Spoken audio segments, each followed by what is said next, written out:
नमस्कार. Spectrum academy पुरस्कृत radio MPSC गुरुमध्ये मी तेजल तुमच्या सगळ्यांचं व्यक्तिविशेष या सत्रात मनापासून स्वागत करते. भारताच्या इतिहासात 19वे शतक हा एक महत्त्वाचा टप्पा मानला जातो. या शतकामध्ये सुरू झालेल्या प्रबोधन प्रक्रियेने येथील समाजाचा चेहरा मोहरा बदलून टाकला. समाजातील अनेकविध गोष्टींमध्ये याच काळात मोठे आणि महत्त्वपूर्ण बदल घडून आले. येथील समाज जीवनातील धर्मकल्पना, जातीव्यवस्था, स्त्रियांचा दर्जा, शिक्षण पद्धती, अर्थव्यवस्था, राजकीय व्यवस्था, वाङ्मय, न्यायव्यवस्था या सर्वांवर प्रबोधनाने आपली छाप उमटवली. राजाराम मोहन रॉय, बाळशास्त्री जांभेकर, लोकहितवादी भाऊ महाजन, दादोबा पांडुरंग, दादाभाई नौरोजी, न्यायाधीश रानडे, महात्मा फुले, कृष्ण शास्त्री चिपळूणकर, विष्णू शास्त्री चिपळूणकर, गोपाळ गणेश आगरकर, लोकमान्य टिळक या आणि अशा अनेकांनी प्रबोधनाची धुरा सांभाळली. सर्वांगीण सुधारणा हे भारतीय प्रबोधनाचे वैशिष्ट्य होय. समाजातील सर्व घटकांबाबत या प्रबोधन काळात विचार मंथन झाले. या प्रबोधनाचे एक उत्तम उदाहरण म्हणून न्यायाधीश महादेव गोविंद रानडे यांचे विचार आणि कार्य यांच्याकडे पाहता येते. चला तर मग जाणून घेऊ न्यायाधीश महादेव गोविंद रानडे यांच्याविषयीची माहिती. इसवी सन 1842 साली नाशिकमध्ये महादेव गोविंद रानडे यांचा जन्म निफाड या तालुक्यात झाला. कोल्हापूर, मुंबई येथे शिक्षण पूर्ण करून मुंबई उच्च न्यायालयाचे न्यायाधीश व पुढे सरन्यायाधीश म्हणून त्यांनी जबाबदारी पेलली. पुढे बदली झाल्यानिमित्ताने पुण्यात आल्यावर न्यायाधीश रानडेंचे सामाजिक, राजकीय आणि आर्थिक अशा सर्व आघाड्यांवर कार्य सुरू झाले. भारतीय समाज, भारतीय व पाश्चात्य परंपरा, भारतीय व पाश्चात्य ग्रंथ आणि भारतीय व पाश्चात्य तत्वज्ञान या सर्वांच्या सखोल अभ्यासातून त्यांच्या विचारांना खोली प्राप्त झाली होती. एकीकडे येथील संत परंपरा आणि दुसरीकडे पाश्चात्य उदारमतवाद या दोन्हींचा समन्वय येथील सुधारणेसाठी त्यांनी योग्य मानला. न्यायाधीश रानडे यांच्यामध्ये समाज हा एखाद्या सजीवाप्रमाणे असतो. समाजाची धर्म, राजकारण, अर्थकारण ही विविध अंगे एकमेकांशी संलग्न असून एकमेकांना पूरक असतात. एका शरीराचे काही अवयव दुबळे आणि काही शक्तिमान असे असू शकत नाही. तसेच मानवी समूहाचे काही भाग सुधारलेले आणि काही भाग मागासलेले असू शकत नाही. समाजातील विविध भागांची एकत्रित प्रगती होणे हे न्यायाधीश रानडेंनी आवश्यक मानले. भारतातील सामाजिक परिस्थितीचा विचार करताना येथील समाजातील विविध समस्यांबद्दल न्यायाधीश रानडेंनी विचार मांडले. धर्म, जातीव्यवस्था, स्त्रियांचा दर्जा, शिक्षण इत्यादी बाबत सुधारणा त्यांनी सुचवल्या. आपल्या समाज व्यवस्थेमध्ये काही दोष आहेत आणि त्यात सुधारणा घडवून आणायच्या तर काही मूलभूत बदल करावे लागतील याची जाणीव न्यायाधीश रानडे यांनी करून दिली. येथील समाजातील दोष उदाहरणार्थ कूपमंडूक वृत्ती, तुटकपणा, ग्रंथ प्रामाण्य, जातीभेद, चुकीच्या रूढी परंपरांना चिकटून राहणे, दैववाद, इतिहासाबद्दलची अनास्था या सर्वांना दूर करण्यासाठी जाणीवपूर्वक प्रयत्न केले पाहिजेत असे त्यांनी मांडले. कोणत्याही समाजामध्ये बदल हा सहजासहजी होत नाही, तसेच तो अचानकही होत नाही यावर न्यायाधीश रानडेंचा विश्वास होता. समाजात वेगवेगळ्या मनोवृत्तीचे लोक असतात. या सर्वांना बरोबर घेऊन सुधारणा करावयाची असल्याने सुधारणेचे 3 मार्ग त्यांनी सुचवले. समाजातील काही बदल परंपरेचा, धर्माचा आधार घेऊन केले पाहिजेत. काही बदल बुद्धीला पटेल अशा तर्कशुद्ध विवेचनाने घडवून आणले पाहिजेत. तर काही बदलांसाठी प्रसंगी कायद्याची मदत घेतली पाहिजे असे न्यायाधीश रानडे मानत. समाज व्यवस्थेतील बदल ताबडतोब साध्य होणार नाहीत याची त्यांना कल्पना होती. सामाजिक सुधारणेसाठी विविध प्रवृत्तीच्या लोकांना आणि विविध संस्थांना एकत्र आणून सुधारणेस योग्य अशा वातावरण निर्मितीसाठी न्यायाधीश रानडेंनी प्रयत्न केले. सार्वजनिक सभेतील त्यांचे कार्य याची साक्ष देते. भारतातील आर्थिक परिस्थितीचा विचार करताना मुख्यतः 3 गोष्टींवर त्यांनी भर दिला. ब्रिटिश राज्यकर्ते गोळा करत असलेली खंडणी, व्यापाराच्या बदललेल्या स्वरूपातून होणारी हानी आणि भारतीयांची उद्योगाप्रती असलेली उदासीनता. ब्रिटिश राज्यकर्ते हिंदुस्थानामध्ये राहून राज्य करीत नसल्याने येथील संपत्तीचा ओघ इंग्लंडकडे वाहू लागला. महसूल, इतर कर, अधिकाऱ्यांचे पगार, कर्जाचे व्याज इत्यादी मार्फत हिंदुस्थानातील पैसा इंग्लंडमध्ये जात होता. याला न्यायाधीश रानडेंनी खंडणी असे म्हटले. ब्रिटिश काळात व्यापाराच्या स्वरूपात बदल देखील झाला. कच्च्या मालाची निर्यात आणि पक्क्या मालाची आयात वाढली.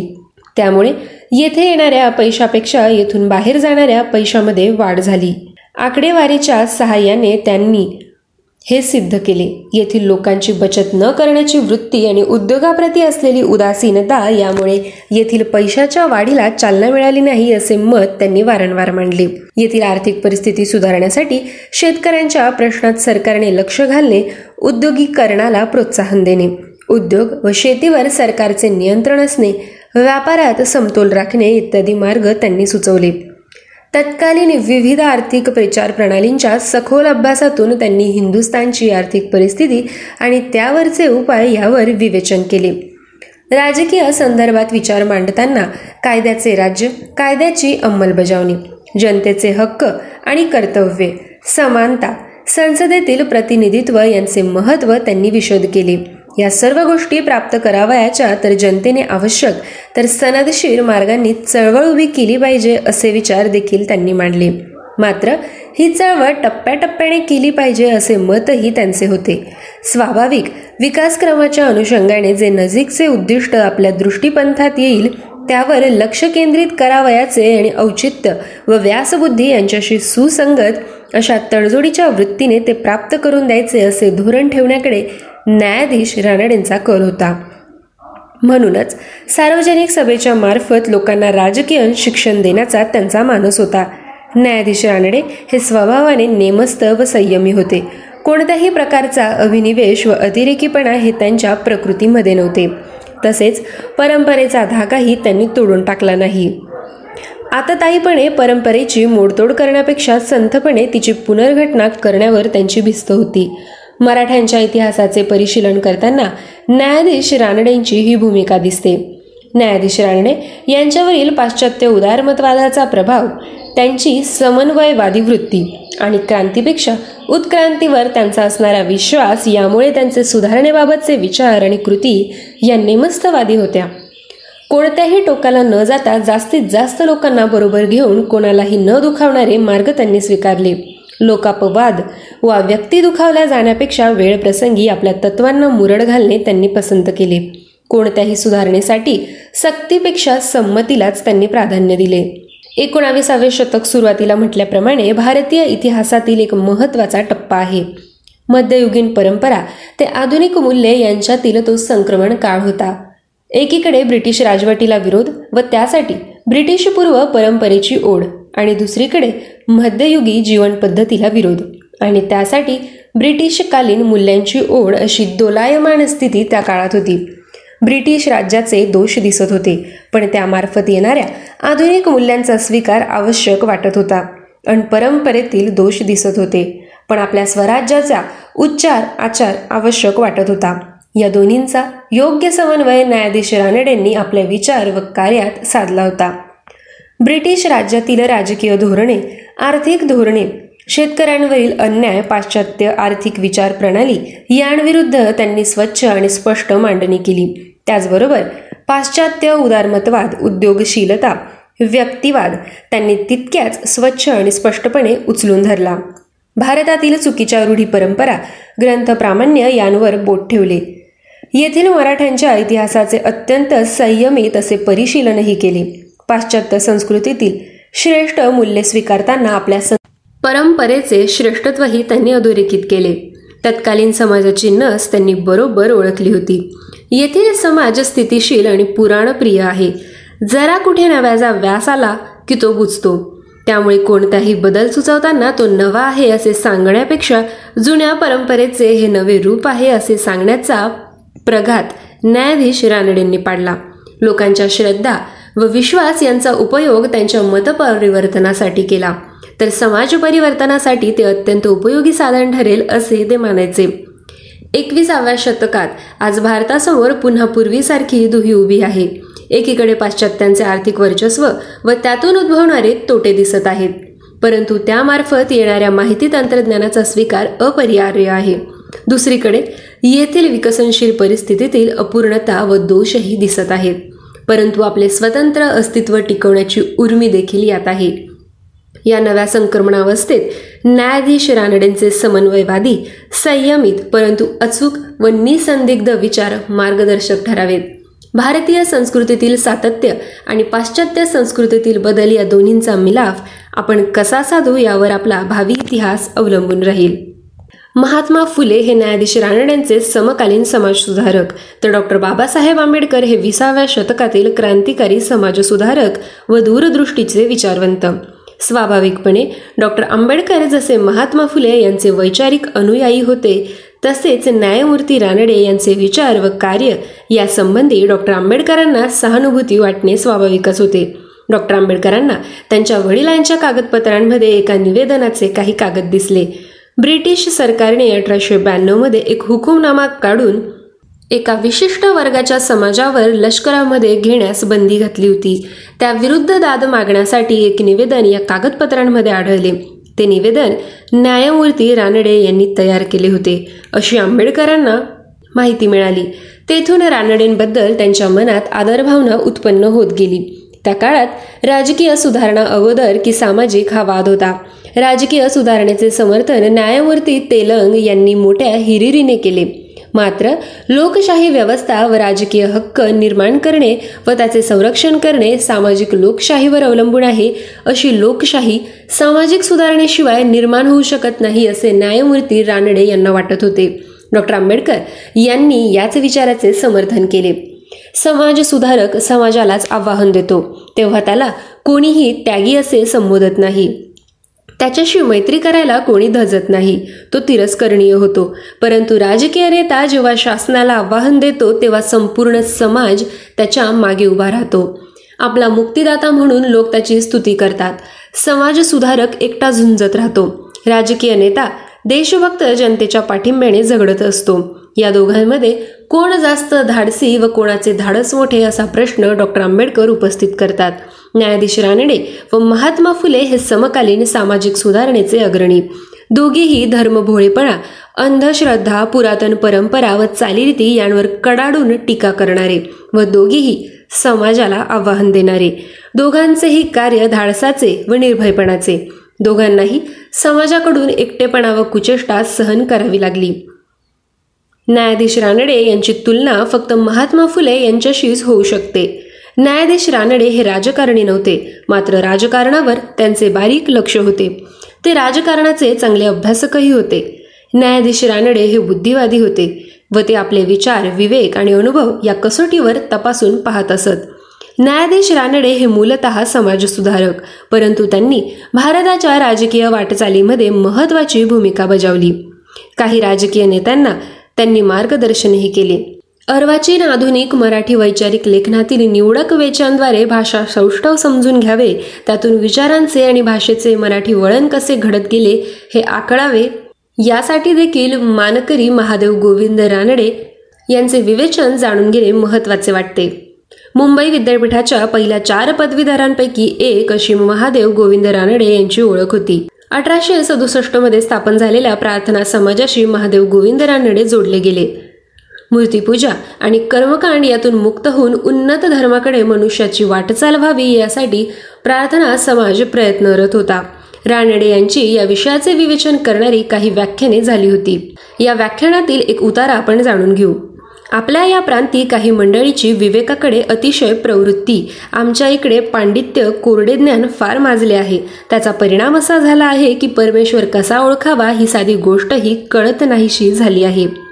परमेश्वराचे रूप कसे ओळखावयाचे त्याचा निर्णय विवेक फार माजल्यामुळेच होत नाही. परमेश्वराच्या अस्तित्वाविषयी व त्याच्या स्वरूपाविषयी प्रथम जरी काही ओलावा असला तरी या शुष्क विवेकाच्या योगे तो नाहीसा होतो. तेव्हा विवेक नको आहे असे नाही, विवेक तर अवश्य असावा. त्याला प्रथम स्थान दिले आहे, पण तो नुसता विवेक नसावा. आपण सर्व जास्त विवेकी झालो म्हणजे फार तर आपली चित्तप्रभा, चित्तशक्ती वाढेल, पण तेवढ्याने कार्य होत नाही. विवेकात दुसरा काही भाव नाही असे कधी होऊ नये. विवेकाबरोबर वैराग्य, वैराग्याचे बळ पाहिजे. आपल्यापैकी कित्येकास विरक्ती साधते, पण नुसती विरक्ती नको, त्याच्या योगाने बळ कसे उत्पन्न व्हावे. विवेकाबरोबर वैराग्य पाहिजे आणि ते धगधगीत पाहिजे की त्याच्या योगाने कार्यभाग व्हावा. धगधगीत निखारा हा कार्यकारी असतो, पण दुसरे कोळसे असे असतात की त्यातून ठिणग्या उडतात व ते फुटतात. हे दोषी निखारे, तसेच वैराग्य ही दोषी. या संबंधाने विचार करताना आपण 2 गोष्टींचा विचार केला पाहिजे. पहिली गोष्ट अशी की वैराग्य विवेकात सहित आहे काय?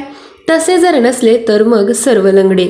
दुसरी गोष्ट अशी की त्या वैराग्याच्या योगाने बळ उत्पन्न झाले आहे का? काही लोकात सारखे 45 दिवस उपवास करण्याची वहिवाट आहे. यातून जो कोणी वांचतो त्याचा मग बहुमान व गौरव होतो. हे वैराग्य जर कसोटीला लावले तर त्यात विवेकही नाही व बळही नाही असे आपल्याला दिसून येईल. आमच्या लोकात आज जर काही असले तर तो कोरड्या विवेकाचा भाग फार जास्त आणि खरे वैराग्य कमी. कोणी कोणाच्या विषयी अनादर मानण्याचा हा भाग नव्हे, पण नुसता विवेक किंवा नुसते वैराग्य हे काही कामाचे नाही. त्याची सांगड नेहमी घालता आली पाहिजे. वैराग्याचे भाग प्रबळ होण्यासाठी विवेकाची हेळसांड करणे हे ज्याप्रमाणे विचारास अनुसरून नाही, त्याचप्रमाणे विवेकावरच सर्व मदार घालून राहणे गैर आहे. संत तुकारामांच्या विवेकासहित वैराग्याचे बळ धगधगती तोज्वळ अग्नी जैसा या अभंग चरणाचा संदर्भ घेऊन रानडे यांनी या व्याख्यानात विवेक आणि वैराग्याची सांगड घातली जावी असे आवाहन केले. प्रार्थना समाजात त्यांनी दिलेली ही व्याख्याने न्यायाधीश महादेव गोविंद रानडे यांची धर्मपर व्याख्याने या संग्रहात वाचायला मिळतात.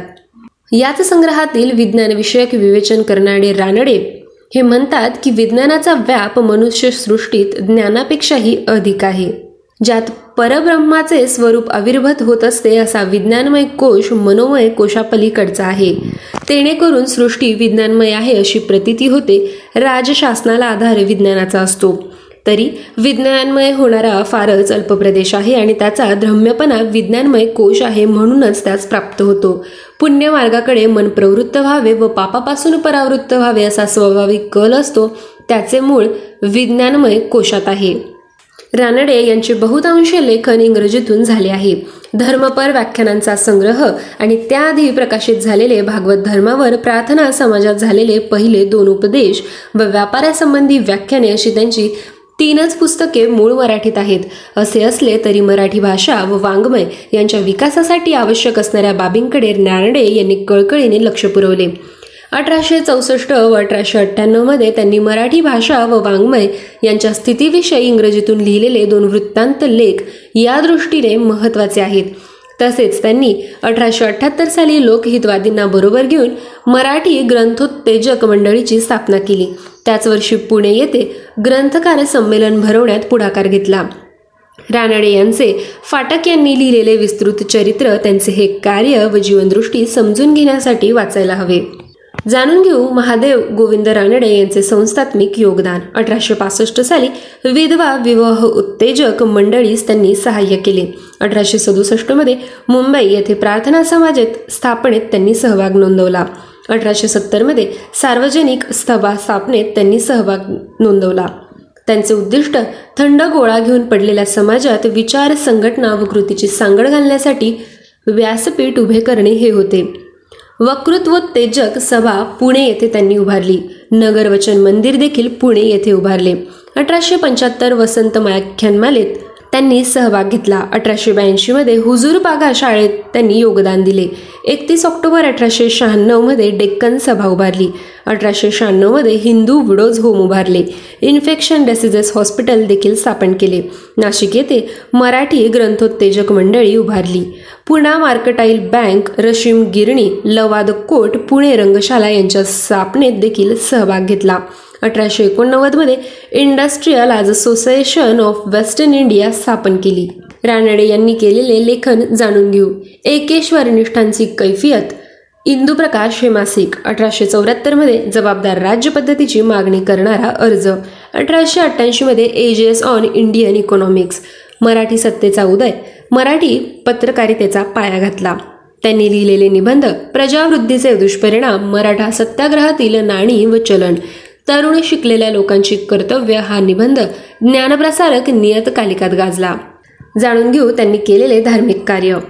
आत्माराम पांडुरंग, डॉक्टर भांडारकर आणि मोडक यांच्या समवेत प्रार्थना समाज स्थापनेत महत्त्वपूर्ण भूमिका बजावली. तसेच ब्राह्मो समाजातून प्रेरणा घेऊन वेदांवर आधारित प्रबुद्ध श्रद्धा विकसित करणे हे या संस्थेचे उद्दिष्ट होते. केशवचंद्र सेन, प्रार्थना समाजाचे संस्थापक होते, ज्यांचे लक्ष महाराष्ट्रात धार्मिक सुधारणा घडवून आणणे हे होते. महादेव रानडे यांनी त्यांचे मित्र वीरचंद गांधी यांच्या सन्मानार्थ बैठकीचे अध्यक्ष स्थान भूषवले. 1893 मध्ये शिकागो येथे झालेल्या विश्वधर्म संसदमध्ये वीरचंद गांधी यांनी हिंदू धर्म आणि भारतीय सभ्यतेची मजबूत बाजू मांडली होती. समजून घेऊ रानडेंचे राजकीय कार्य. पुण्यात सार्वजनिक सभा, अहमदनगर येथे शिक्षण समिती आणि भारतीय राष्ट्रीय काँग्रेसच्या स्थापनेत महादेव रानडे यांची महत्त्वपूर्ण भूमिका होती. ते गोपाळकृष्ण गोखले यांचे गुरु मानले जातात आणि बाळ गंगाधर टिळकांच्या राजकारणाचे आणि विचारांचे ते विरोधक होते. समजून घेऊ रानडेंचे सामाजिक कार्य. रानडे यांनी सामाजिक परिषद चळवळीची स्थापना केली. बालविवाह करणे, विधवांचे मुंडन करणे, सती जाणे, लग्न सोहळ्यांमध्ये जादा खर्च आणि परदेशात जाण्यासाठी जातीभेद यासारख्या सामाजिक भेदभावाला कडाडून त्यांनी विरोध दर्शवला. यासह त्यांनी विधवा पुनर्विवाह आणि स्त्री शिक्षणावरही भर दिला. ते विधवा विवाह संघटना 1861 मध्ये जी स्थापन झाली तिच्या संस्थापकांपैकी एक होते. त्यांनी भारताच्या इतिहासाला आणि सभ्यतेला खूप महत्त्व दिले. त्याचवेळी भारताच्या विकासात ब्रिटिश राजवटीचा प्रभाव सुद्धा ओळखला. त्यांनी लोकांना आपल्या जीवनात झालेल्या बदलांना स्वीकारण्यास सांगितले. आपल्या पारंपरिक जातीव्यवस्थेत बदल घडवून आणला पाहिजे यावर त्यांनी भर दिला. तरच आपण भारताचा महान सांस्कृतिक वारसा वाचवू शकतो असे त्यांचे म्हणणे होते. रानडे यांना समाज आणि देशाचे संपूर्ण उत्थान हवे होते. रानडे यांनी अंधश्रद्धा आणि वाईट प्रथांना कडाडून विरोध केला तरी स्वतः वैयक्तिक आयुष्यात पुराणमतवादी होते. जेव्हा त्यांची पहिली पत्नी मरण पावली तेव्हा त्यांच्या सुधारवादी मित्रांना अपेक्षा होती की रानडे एका विधवेशी विवाह करतील, पण आपल्या कुटुंबाच्या दबावामुळे त्यांनी एका अल्पवयीन मुलीशी अर्थात रमाबाई रानडे यांच्याशी लग्न केले. त्यांनी नंतर रमाबाईंना चांगले शिकवले. त्यांच्या मृत्यूनंतर रमाबाईंनीच त्यांचे सामाजिक आणि शैक्षणिक कार्य वाढवले. रमाबाईंनी आपल्या आठवणीत असे लिहिले आहे की जेव्हा पुण्यातील सुधारवादी विष्णुपंत पंडित यांनी विधवेशी लग्न केले तेव्हा महादेव गोविंद रानडे यांनी त्यांच्या सन्मानार्थ त्यांच्या घरी त्यांचे स्वागत केले, ज्यामुळे त्यांचे पुराणमतवादी वडील घर सोडून जाण्यासाठी घराच्या बाहेर निघाले. जेव्हा रानडे यांनी आपली सरकारी नोकरी सोडण्याची धमकी दिली तेव्हा त्यांच्या वडिलांनी आपले मत बदलले. रानडेंनी इंग्रजी आणि संस्कृत सोबतच लॅटिन या भाषेचाही अभ्यास केला होता. ते उत्तम वक्ते होते. त्यांना देशोद्धाराची तळमळ होती. त्यांचे शरीर भरदार होते. अतिवाचनामुळे त्यांचा एक डोळा देखील निकामी झाला होता.